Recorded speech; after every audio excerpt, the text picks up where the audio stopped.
John Fitzgerald Kennedy, do solemnly swear.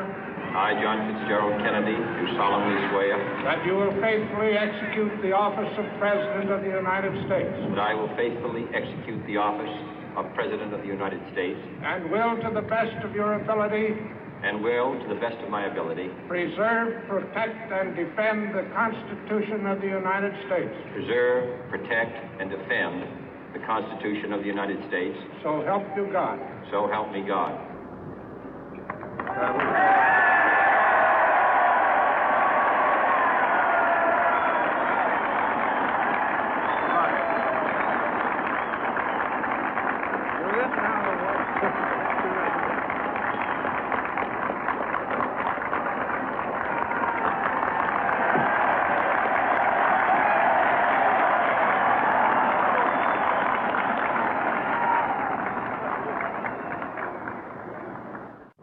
Vice President Johnson, Mr. Speaker, Mr. Chief Justice, President Eisenhower, Vice President Nixon, President Truman, Reverend clergy, fellow citizens. We observe today not a victory of party, but a celebration of freedom, symbolizing an end as well as a beginning, signifying renewal as well as change. For I have sworn before you and Almighty God the same solemn oath our forebears prescribed nearly a century and 3/4 ago. The world is very different now, for man holds in his mortal hands the power to abolish all forms of human poverty and all forms of human life. And yet the same revolutionary beliefs for which our forebears fought are still at issue around the globe.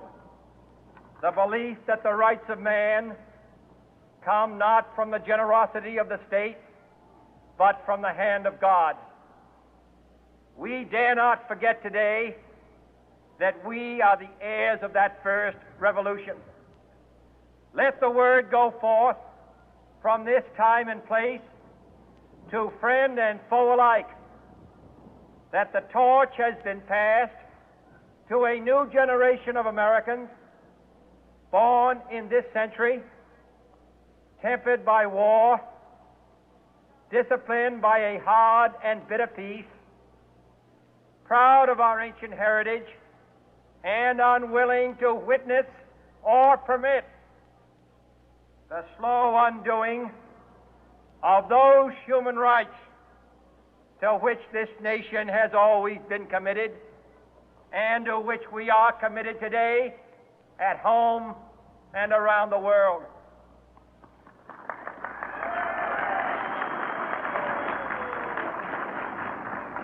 Let every nation know, whether it wishes us well or ill, that we shall pay any price, bear any burden, meet any hardship, support any friend, oppose any foe to assure the survival and the success of liberty.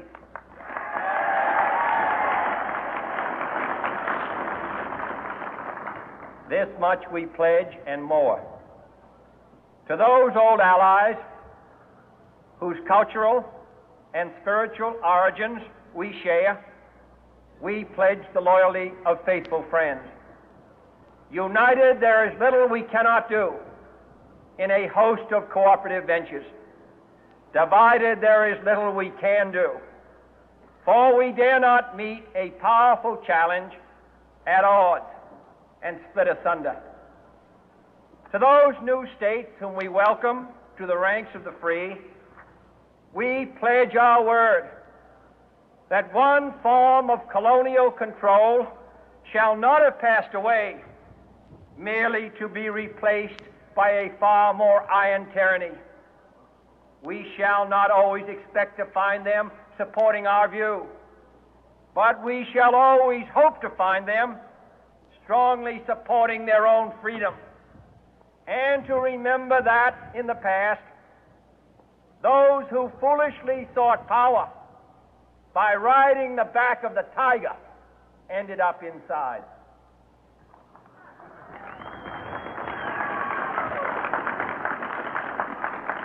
To those people in the huts and villages of half the globe struggling to break the bonds of mass misery, we pledge our best efforts to help them help themselves for whatever period is required, not because the communists may be doing it, not because we seek their votes, but because it is right. If a free society cannot help the many who are poor, it cannot save the few who are rich.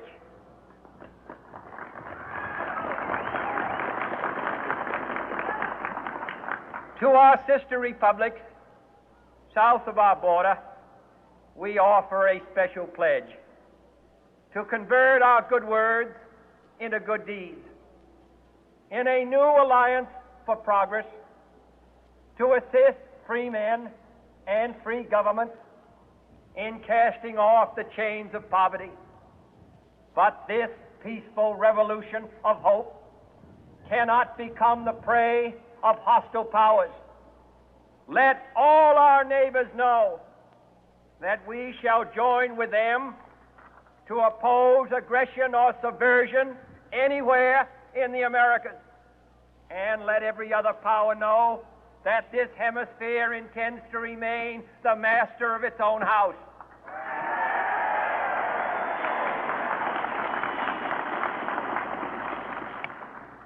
To that World Assembly of Sovereign States, the United Nations, our last best hope, in an age where the instruments of war have far outpaced the instruments of peace, we renew our pledge of support to prevent it from becoming merely a forum for invective, to strengthen its shield of the new and the weak, and to enlarge the area in which its writ may run. Finally, to those nations who would make themselves our adversary, we offer not a pledge, but a request that both sides begin anew the quest for peace. Before the dark powers of destruction, unleashed by science, engulf all humanity in planned or accidental self-destruction, we dare not tempt them with weakness, for only when our arms are sufficient beyond doubt can we be certain beyond doubt that they will never be employed.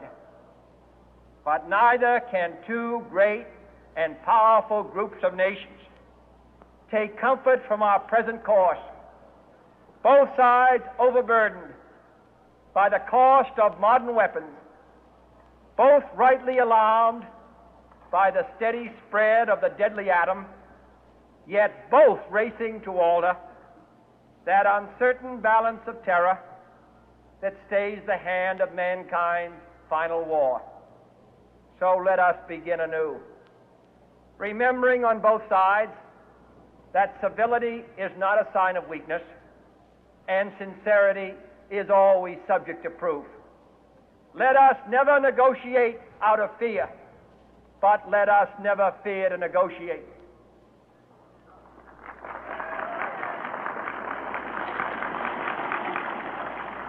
Let both sides explore what problems unite us, instead of belaboring those problems which divide us. Let both sides, for the first time, formulate serious and precise proposals for the inspection and control of arms, and bring the absolute power to destroy other nations under the absolute control of all nations.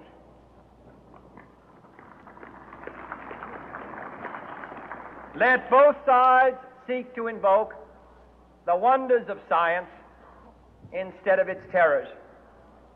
Together, let us explore the stars, conquer the deserts, eradicate disease, tap the ocean depths, and encourage the arts and commerce.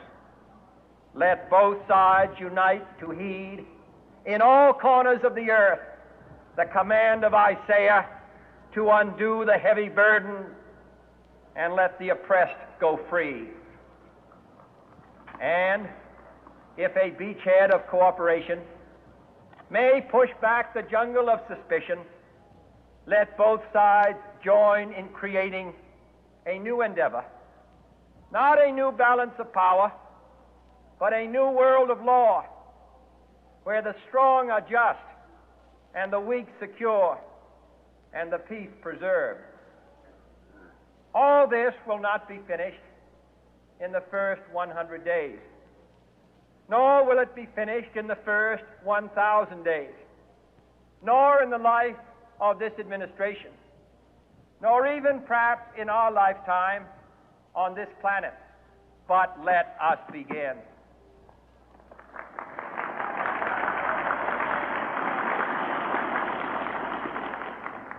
In your hands, my fellow citizens, more than mine, will rest the final success or failure of our course. Since this country was founded, each generation of Americans has been summoned to give testimony to its national loyalty. The graves of young Americans who answered the call to service surround the globe. Now the trumpet summons us again, not as a call to bear arms, though arms we need, not as a call to battle, though in battle we are, but a call to bear the burden of a long twilight struggle, year in and year out, rejoicing in hope, patient in tribulation, a struggle against the common enemies of man, tyranny, poverty, disease, and war itself. Can we forge against these enemies a grand and global alliance, north and south, east and west, that can assure a more fruitful life for all mankind? Will you join in that historic effort?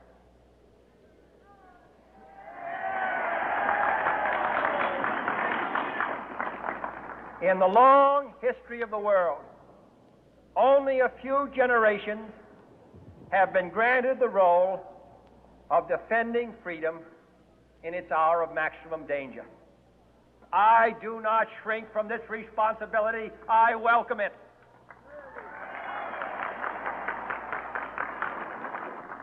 I do not believe that any of us would exchange places with any other people or any other generation. The energy, the faith, the devotion which we bring to this endeavor will light our country and all who serve it. And the glow from that fire can truly light the world. And so, my fellow Americans, ask not what your country can do for you, ask what you can do for your country.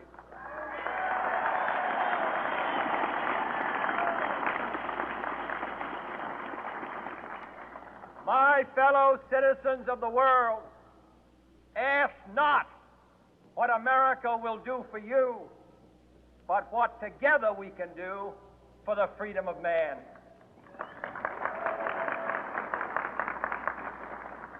Finally, whether you are citizens of America or citizens of the world, ask of us here the same high standards of strength and sacrifice which we ask of you.